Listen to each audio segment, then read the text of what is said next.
Viewers, welcome back to my channel. ഇന്നത്തെ video നെത്തോലിത്തോരൻ്റെയാണ്. Clean ചെയ്ത നെത്തോലി അരപ്പ് തയ്യാറാക്കാനായിട്ട് തേങ്ങ മിക്സിയുടെ ജാറിലേക്ക് ഇട്ട് കൊടുക്കുക.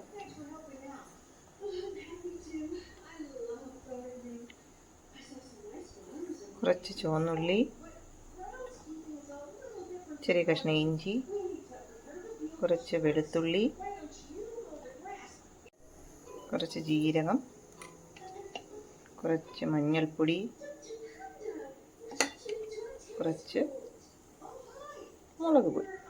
ഇത്രയും കൂടെ മിക്സിയുടെ ജാറിൽ വെള്ളം ചേർക്കാതെ നല്ലപോലെ ഒന്ന് ചതച്ചെടുക്കാം. ഇനി ഇതിലേക്ക് കുറച്ച് കറിവേപ്പില ചേർത്ത് കൊടുക്കാം. എന്നിട്ടിത് കൈ വെച്ചൊന്ന് മിക്സ് ചെയ്ത് കൊടുക്കാം.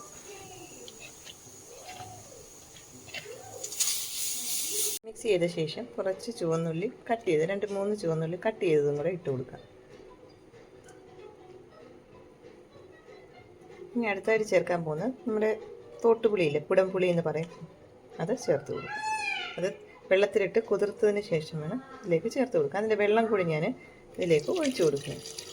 ഇനി മിക്സിയുടെ ജാറ് നമ്മൾ അരച്ചില്ലേ, ആ അരച്ചതിൽ ആ ജാറിലുണ്ടായിരുന്ന തേങ്ങയെല്ലാം കുറച്ച് വെള്ളം ചേർത്ത് കലക്കി ഇതിലേക്ക് നമുക്ക് ഒഴിച്ചു കൊടുക്കാം.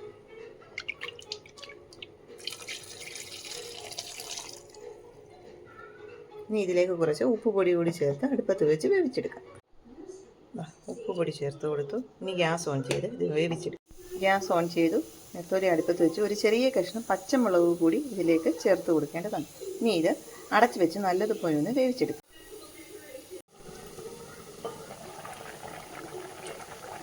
അതായത് നമ്മുടെ നെത്തോലിത്തോരൻ നല്ലപോലെ തിളയ്ക്കാൻ തുടങ്ങിയിട്ടുണ്ട്. അതായത് നെത്തോലിത്തോരനിലെ വെള്ളമെല്ലാം തിളച്ച് വറ്റുന്നുണ്ട്. ഇനി ഈ സമയത്ത് കുറച്ച് വെളിച്ചെണ്ണ ഒഴിച്ചു കൊടുക്കും.